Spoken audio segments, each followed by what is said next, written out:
La commission Défense et Sécurité de l'Assemblée nationale a organisé le 21 novembre 2022 des sessions d'information sur l'exécution du budget et son contrôle dans le cadre de la réforme du secteur de sécurité au profit des groupes parlementaires à Bangui.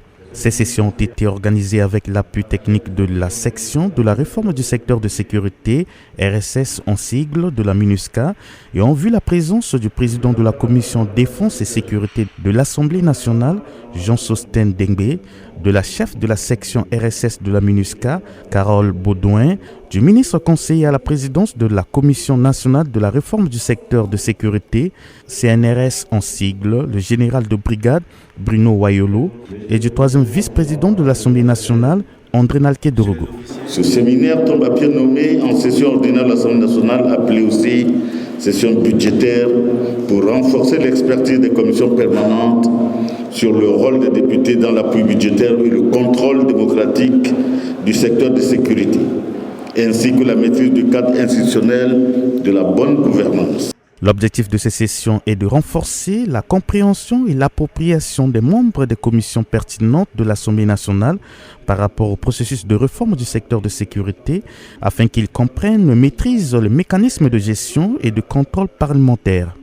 C'est fondamental, c'est un outil et cet outil, comme on vient de le dire, c'est un outil de contrôle pour réguler, pour suivre, pour soutenir avant de sanctionner. Donc, monsieur le troisième vice-président, pour vous dire que la MINUSCA sera toujours à vos côtés, avec les partenaires, bien sûr. Ces ateliers ont été recommandés par la Commission Défense et Sécurité de l'Assemblée nationale à l'intention des parlementaires pour enrichir leur expertise afin qu'ils accompagnent et soutiennent le processus de la RSS. L'un des participants se réjouit de l'organisation de cet atelier et explique l'importance de ces échanges dans l'exercice de ses fonctions en tant que député de la nation. Le premier impact sur le travail du député, c'est qu'il va prendre conscience. Il va prendre conscience que l'impunité doit être au niveau zéro. Donc la corruption doit être totalement bannie du mode de gestion des finances publiques.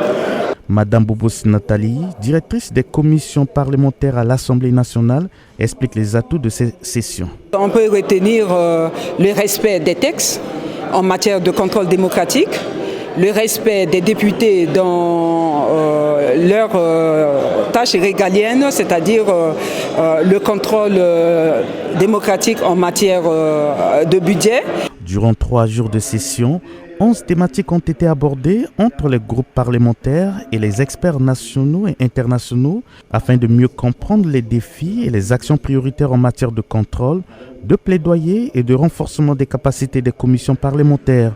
Au total, 70 personnes ont pris part à ces séances d'information sur l'exécution du budget et son contrôle dans la réforme du secteur de sécurité et ont formulé plusieurs recommandations.